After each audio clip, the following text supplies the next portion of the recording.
All right. Welcome to our last panel of the evening. Thank you all for hanging with us. And you guys should have all sorts of answers now prepared for a variety of different questions. So again, I'm going to give you each an opportunity to introduce yourself, and then we've got some questions that we'll go through, again, under the same 2-minute limit that we have been working under, and we've got the timekeeping right here at the table. So I'm going to start from my left with Mr. Page for your opening remarks, and then we'll move across the stage. Good evening. My name is Sam Page, Sheriff of Rockingham County. I first want to thank everybody for coming out today. I want to thank all my supporters for coming out today and our supporters that are listening and watching on TV. It's been an honor to have served for the past 24 years as your sheriff in Rockingham County. If you look on my billboards, it says proven leadership. As Abner Bullins just stated a while ago, over 150 employees that I've supervised for the past 24 years, and I've shown my leadership skills. I graduated from Reesville High School, but I want to be clear, I support all my high schools. I also joined the United States Air Force, and I began my career many years ago, so I've been in law enforcement a long time, most of my adult life. Coming out of the Air Force as a security policeman, I joined the Fort Lauderdale Police Department, worked there for a short while, and realized the big city wasn't where I wanted to be. I wanted to come home. I came home to Rockingham County. I've worked at the Eden Police Department for 4 years. In different capacities. I've also worked at the Sheriff's Office in the county for 36 years. Of those 36 years, 24 I've served as Sheriff of Rockingham County. I've worked in different capacities. I've worked as an undercover narcotics officer. I've worked in the schools. I've worked as a detective. I've worked in different capacities of leadership roles, sergeant, lieutenant, captain, and as sheriff. I thank you for giving me an opportunity to serve you these years. I repeat that again because I don't take it lightly. I want to tell you that I'm married to a lovely lady, Kathy Gunn Page. We've been married 40 years. I've got a daughter, 38, Kimberly. I also have a son-in-law because we had a COVID wedding. And we talk about challenges. We had a COVID wedding. So anyway, moving on. I couldn't do my job without faith that I have, and without family, and without your support. Because as sheriff, I can do what I need to do with the community support. And the situation is this. I work for everybody in Rockingham County. I'm a Republican. I am conservative. But at the end of the day, I'm the sheriff of Rockingham County serving all people equally and fairly under the law. Thank you. Thank you. Mr. Wright. Good evening, everyone. Thank you for coming out tonight. Thank you to the Chambers for putting on this event for us to come out and to meet the citizens. I am Darren Wright, and I'm your unaffiliated candidate for the Sheriff of Rockingham County. I grew up in Eden. I graduated from Moorhead High School in 1983. I then spent 2 years in the U.S. Army Infantry. I attended Guilford College and graduated with a bachelor's degree in Justice and Policy Studies. I am a husband. My wife Karen is here. I have 2 wonderful daughters, one of which is here and is going to soon make me a grandfather. And I also have a young son who attends Moorhead High School, and his name is Trooper. I joined the North Carolina State Highway Patrol in 1993, one of the premier law enforcement agencies in the state, where we received some of the finest training offered to any law enforcement in the country. I ascended to the rank of First Sergeant or District Commander.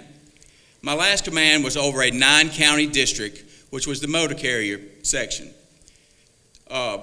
This district was underperforming, the morale was low, and through what we call servant leadership, I was able to bring that district into one of the top performing in the country as well as the top performing district in the state. We did all this by empowering those in positions of leadership through we helped build a culture of trust in one another. We helped each member believe they had value and an important role to play in the success of our district. We also truly cared for one another and the job and off. We continued to mentor and grow future leaders to ensure continued success of the district. Partisan politics has no place in law enforcement. It shouldn't matter whether you're Republican, you're a Democrat, you're a Libertarian, or what. I have no political ambitions. I only want to bring the leadership qualities to the Rockingham Sheriff's Office that I was taught and mentored through the Highway Patrol. So I hope you will consider me for that position. Thank you. Mr. Scales. I'd like to say good evening, or soon will be good night. My name is Tyrone Scales. and I'm a lifelong resident of Rockingham County. I'm married to Vicki Scales, who's present. We've been married for 32 years. We have 3 adult sons. I retired back in 2019 in July with 30 years of law enforcement. 2 years with the North Carolina Department of Corrections, working with maximum security juvenile offenders. 2 years in Cumberland County Sheriff's Department as a road deputy, and 26 years with the Eden Police Department. In 1990, I sought out a career that would make me proud in 2 ways.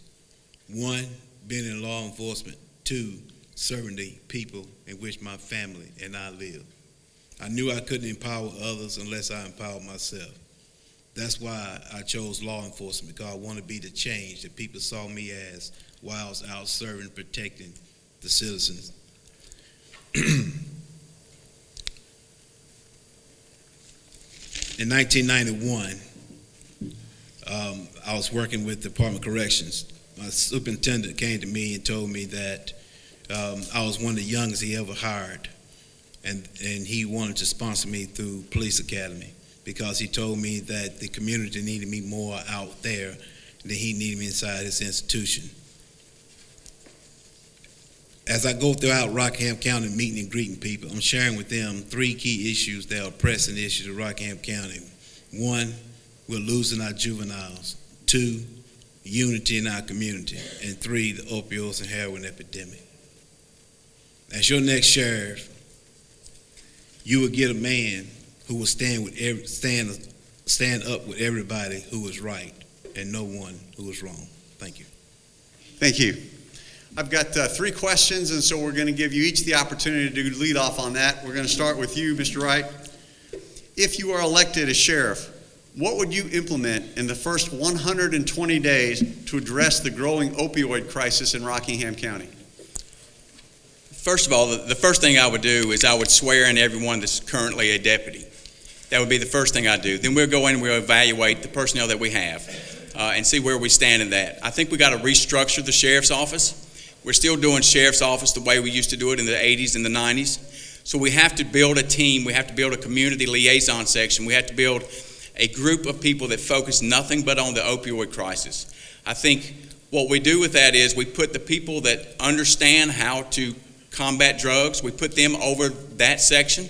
We can't keep doing it the same way that we've been doing it. We've got to build alliances and partnerships with the groups that are specialists in addiction issues. We have to build alliances with people that have specialties in mental health issues. And then we've got to build alliances and partnerships with all the agencies within the county so that we can focus together. We're a county of limited resources. We don't have a lot. So we've got to pull all those resources together. And it doesn't matter to me if I get the credit. It doesn't matter to me who gets the credit. It's the matter that we build this together. It's the matter that we put a team together that does nothing but focus on the issue of the opioid crisis. It's killing our people daily. There are daily calls for Narcan doses, those type of things. So I think once we build those alliances, we build those partnerships throughout the community, that we can start to combat this. We can't wait for the problem to get here. We already know it's here. We've got to stop it before it gets here. So what we don't do now is we don't have an interdiction team. We don't have those kind of things. So we figure out how the substances are getting into the county. So we've got to put those teams together to build that team that can go out and find the true sources of how they're getting here. We can keep playing whack-a-mole and arresting a guy here and there, but until we get to the real source of how the drugs are getting into our county, we're never going to stop the issue. Thank you. Mr. Scales, if you are elected, what would you implement in the first 120 days to address the growing opioid crisis in Rockingham County? I first will want to retrain all of my deputies not to go out and give addicted addicts hell, but I expect for them to go out and change the last letter, which is L, and replace it with a P, and give them help. Help is something our addicts need. Help is something that our addicts cannot be rehabilitated in county jail. I want to be the next sheriff who won't mind going down to UNC Rockingham Hospital, better known as Eden Moyet Hospital, and find out why we have 2 floors vacant, the 3rd and 4th floor vacant at this facility, and been vacant since 2019. why we cannot transition one of those floors into a ward to better serve the need of our people in our community. I know that this will work because when I was in Cumberland County, Cape Fear Valley Hospital had a ward, and it will serve the need of the people of Cumberland County. Thank you. Thank you. Mr. Page, if you are reelected, what would you implement in the first 120 days to address the growing opioid crisis in Rockingham County? Okay, first of all, over a year now, we have established what's called the Countywide Drug Task Force. So we do have a task force operation with all law enforcement agencies because, as stated, we don't have enough individual detectives to work on the narcotics response and enforcement here in the county, so we work it together with the multiple agencies in the county. At the state level, we already work with the DEA task force, which is the HIDA that works out of the Piedmont area, which interdicts drugs that are coming in from other states and from the border areas coming to Rockingham County. So they work with us, so we have a partnership with the local and we have a partnership with the federal partners. Okay. The other thing, I am on the Sheriff's Association. I work with the Sheriff's Association as executive committee as past president. And I work with sheriffs across the state on the same issues, the same discussion. What can we do working collectively to combat the issues of opioid issues in our communities? Take it further, another step. I'm on the National Sheriff's Association Border Security Committee, and we work on border security issues. Now, if you truly want to see where the source is and you want to stop the drug problem in our communities, and I've said this for 12 years, if we fail to secure our borders, every sheriff in America will become a border sheriff. We know right now that fentanyl and heroin and all the other dangerous drugs, 90% are coming through our borders right now. We know right now we do not have the federal support in Washington to cut them. It's very simple. It's like a spigot. We got to go to the source. We cut it off at the border before it gets here. We have to pay attention not just on what's going on here, but big picture of where the source and where the drugs coming from. Because when it gets here, it's like a garden hose. When it gets to the sprayer and we're trying to stop each individual drop, it's almost impossible. So that's a problem we're dealing with, but it's a local, state, and federal issue that we've got to work collectively together, okay? On addiction, we need to also support addiction and treatment in our communities. The whole problem with the opioid issue is supply and demand. We've got to cut the supply, and we've got to reduce the demand through addiction. Working with our local addiction treatment facilities and working with our community partners to make a difference, because you can't arrest your way out of addiction. Thank you. Thank you. Next question, we're going to start with Mr. Scales, then we'll come back and work across the panel. So what are your plans to address current issues at the county jail, such as inmate deaths and deputy staffing concerns? My plans, excuse me, my plans to address inmate deaths. First and foremost, individuals who end up in jail for whatever reason they have gotten themselves in jail. They have loved ones back home who wanting to know when their loved one is in the hands of the sheriff that they are well taken care of. I feel that things can be better addressed. I would most definitely go to other counties and see what they are doing differently, as well as reviewing my directories. I will have my deputies to make contact with next of kin. I know everyone have a next of kin, and to give the phone number, at least I will have my deputies to at least ask, what can we do to make their loved one better while they are in custody of the county sheriff? If anything come out of that, then I will address it to make that those inmates or inmates a safer and quality stay at my facility where they are not at risk to themselves or others. Thank you. Mr. Page, what are your plans to address current issues at the county jail, such as inmate deaths and deputy staffing concerns? Thank you. We've already been underway on these programs. Suicide in jails and suicide prevention is a regular training issue in jails across North Carolina. It's a responsibility to train in those areas. But suicide is not an anomaly. There are jails all over North Carolina where you see this. Different parts of the country you see this. But what I did was, about 2 years ago, working with Sandhills, we were able to, this is our local management entity that deals with mental health concerns in Rockingham County and funding.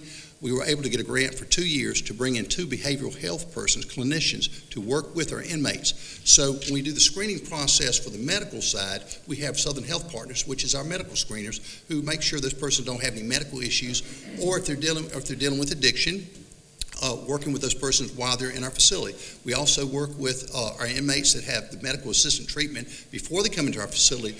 If they're being treated for addiction issues with opioids, when they come into our facility and that's identified, working with our health partners, we are able to transition this person and work with those persons, make sure that they get the substance they need to maintain them while in our facility. On the mental health side, the behavioral health specialists do the screening for the mental health concerns, suicide prevention, suicide awareness. But at the end of the day, when we do these screenings, we only know what the inmates will tell us. If they don't tell us that they have suicidal ideations, if the arresting officers do not tell us that, and we do not find it out through our screening process, we only know what we know. The one thing that I can't do, and no sheriff can do in a jail setting, is know what's going on in that person's mind, except to ask, and if they don't tell us, the thing I cannot do is protect you from yourself. We can do everything we can to teach our employees about suicide awareness and prevention. We can do the proper screening processes, but at the end of the day, we do not know what's going on in that person's head except through our professionals and through our screening process. And we will make sure that we maintain the minimum standards of protection and treatment of our inmates while they're in jail, because every one of them is somebody's family, and I care about them. But again, like I said, that's kind of the dilemma that we're in, and we're making efforts now to take care of those issues. Thank you. Mr. Wright, would you like me to repeat the question? No, I think I have it. Thank you, though. So 6 deaths, I think it is, in less than 2 years in the jail.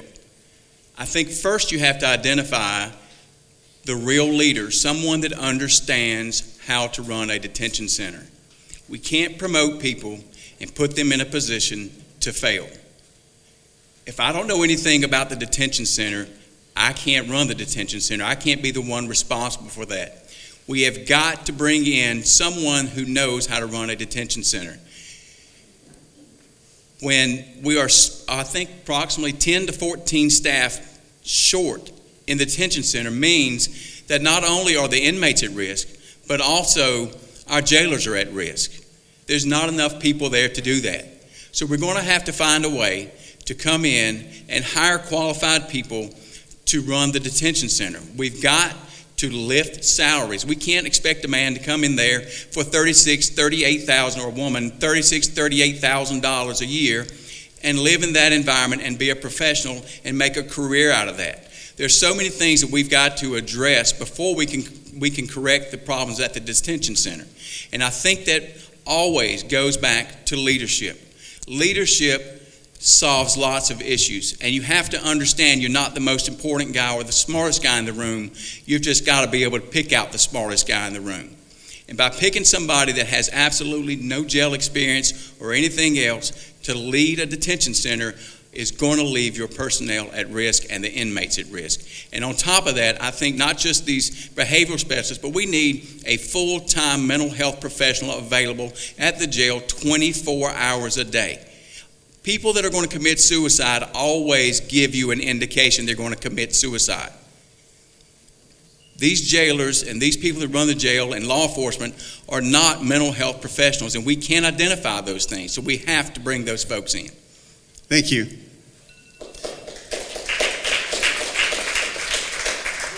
One more question. We're going to start with you, Mr. Page. Mass shootings and gun violence continue to be an issue for schools, places of employment, and the community at large. What steps do you support, if any, to prevent both mass shootings and everyday gun violence in our county? Well, I work with Project Safe Neighborhoods, which is a federal initiative we've been working with since about 2006, with our former district attorney, Phil Berger Jr.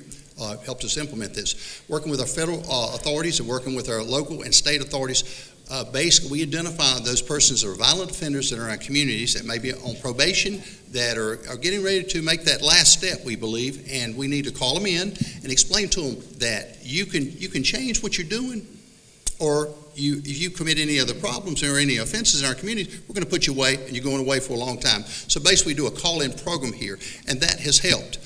As far as gun violence and safe schools, I have worked for many years trying to establish school safety programs, working with our school officials, work with Dr. Stephanie Ellis. She's our school safety superintendent, and we make sure that we are looking at mechanisms, where we're looking at personnel, looking at facilities, but we look at all aspects of school safety to make sure that if a person has the intent to create an act at our schools, our school resource officer that I want to have staffed at every school, that's the issue, is we need to put an officer in every school, and we got to find the funding, and if we get the funding, we're going to do just that, and that'll be a step in stopping violence toward our children, our schools, and our school staff. So we're going to work hard, try to find the funding, try to put the personnel in place, but also in the meantime, we're going to use what resources we have, our highway patrol, our alcohol law enforcement, DPS, any of their assistant probation, any of our staff, and myself. We do school walks to make sure our children are safe, because if they're safe, they can learn. If the teachers feel safe, they can teach.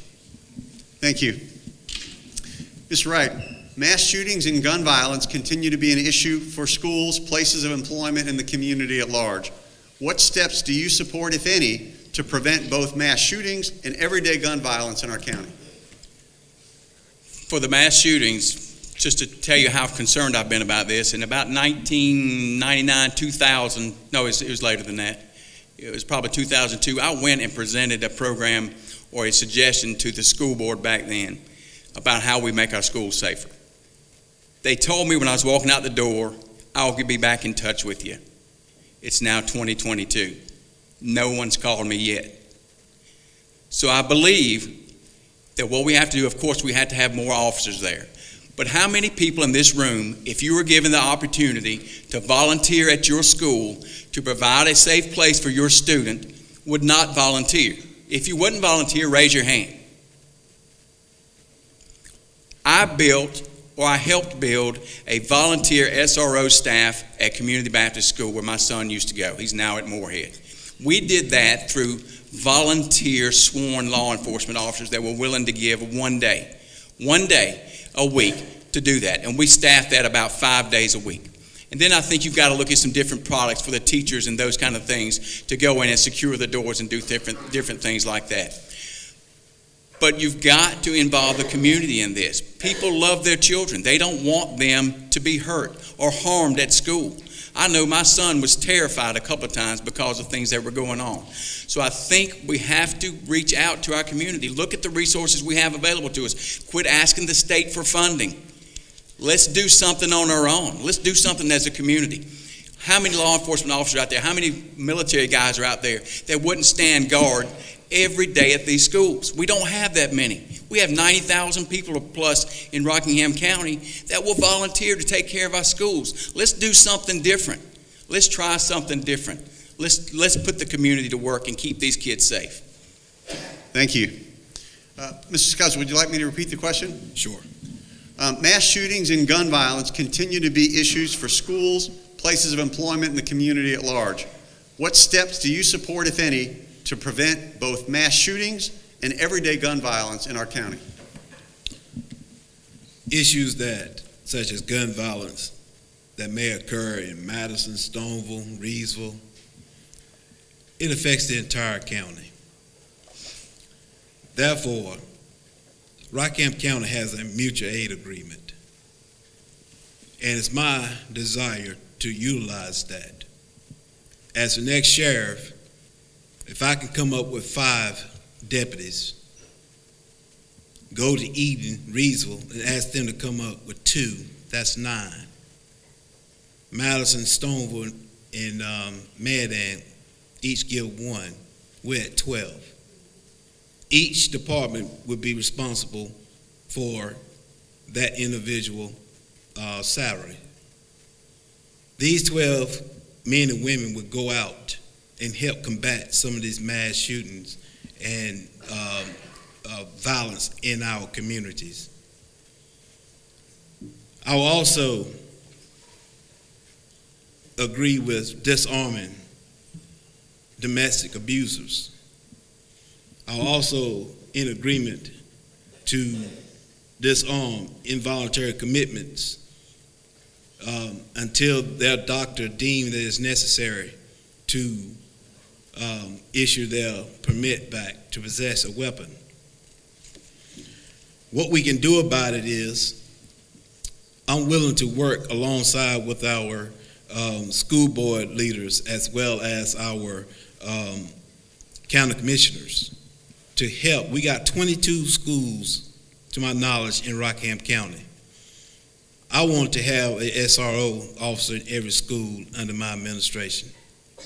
I feel that our neighboring county, such as Alamance County, who has 37 schools in their county, they made arrangement to have that done. So can we.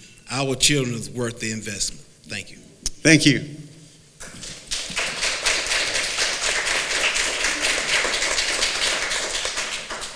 Well, we have reached the close of our evening, and I'm going to provide each of you the opportunity to share your closing remarks. Again, thank you to you and everyone who's participated here this evening. We're going to start with you, Mr. Wright. Closing remarks.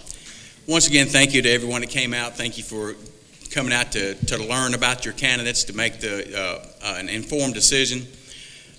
So integrity, loyalty, and professionalism are the three main building blocks to a successful law enforcement agency.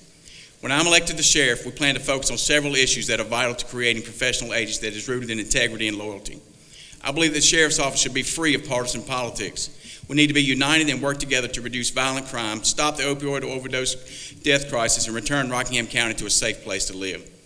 Building crucial relationships through our community is essential in eliminating violent crime and illegal drug activity. We must foster partnerships with mental health professionals, addiction specialists, and other law enforcement agencies to tackle the mental health and drug-related issues.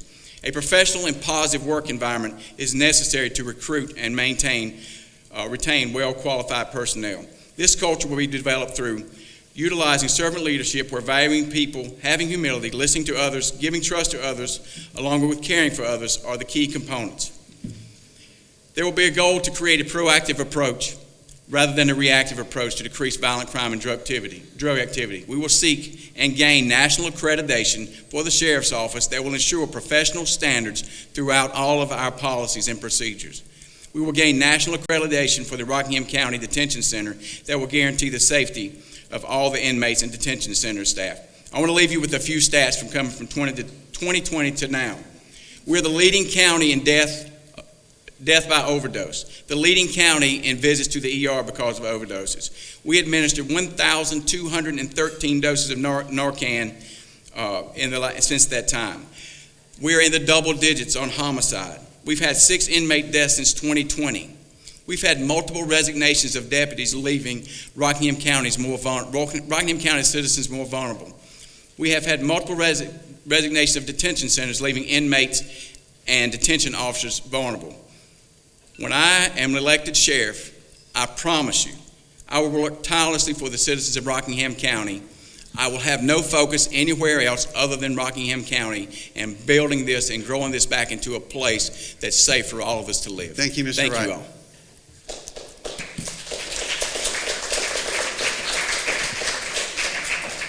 Mr. Scales, closing remarks. I'd like to thank everyone for taking your busy time and your schedule to come to this forum. I want to thank moderators for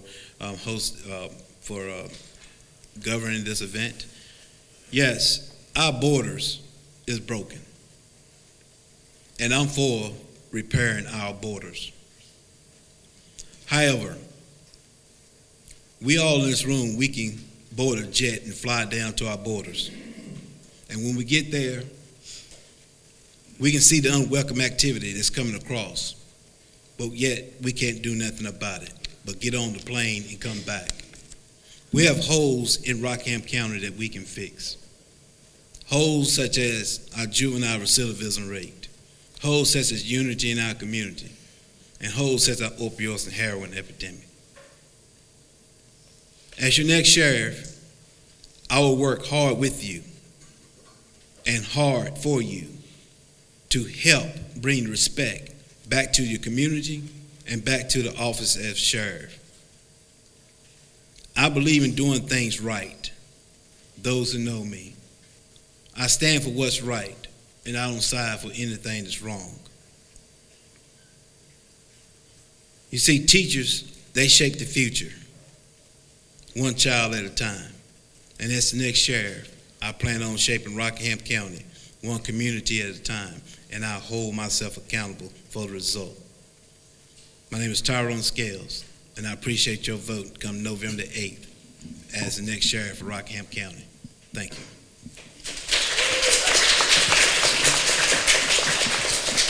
Thank you, Mr. Scales.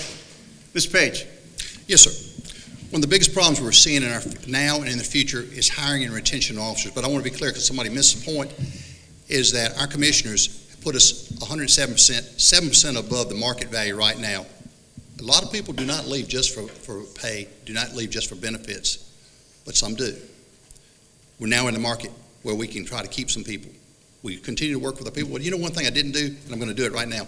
I want to thank each and every one of our detention officers, our patrolmen, our detectives, and our administrative staff for the work they do, because I, as sheriff, couldn't do my job alone without them.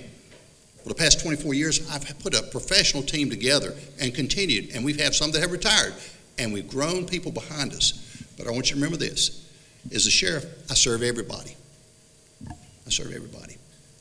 And Rockingham County will always be first. But when I hear you can't do something, I say you can do something.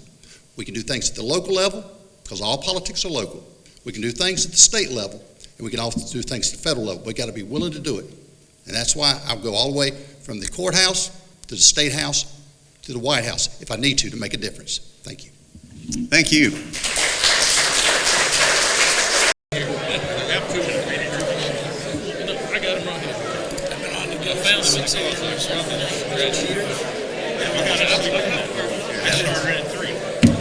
In this next forum, we have two candidates for the United States House of Representatives and two candidates for the North Carolina House of Representatives. We're going to start with the United States House. Again, gentlemen. Hey guys, sorry, I slacked on my job. Sandra Meadows from the Eden Chamber. I just want to thank you guys for being here tonight, and I'm sorry I'm delayed. I was eating cheesecake. Thank you. No, you're good. We're going to start with the candidates for the United States House. You're each going to have an opportunity to introduce yourself. Got a couple of questions for you, and then you'll have a chance for closing remarks. Again, we're going to follow the same pattern we've done, where you'll have 2 minutes for each opportunity to speak, and we'll hold up a sign when you're halfway through, and then when we hold up the red card and you hear the buzzer, please complete your sentence, and we'll move on to the next question. To introduce yourself, Mr. Castelli, I'm going to start with you. Sure. Well, first of all, thank And you, everybody. pull the microphones up close to you so we make sure that folks in the back can hear. Thank you. I want to thank everybody for taking time out of their busy schedules to join us at this forum. My name is Christian Castelli. I am a retired career Army officer, Lieutenant Colonel from Special Forces at Fort Bragg. I spent 24 years stationed at Fort Bragg and have retired in 2012 and started 2 small businesses. I served as a veterans advocate for many years, helping our wounded veterans with their VA claims. I have a bachelor's degree in government, a master's degree in public administration from Harvard. Please don't hold that against me. It's a hard place to be a conservative, but I managed to hold my own. Throughout my career, I did 14 tours in hostile fire zones, and that includes 6 tours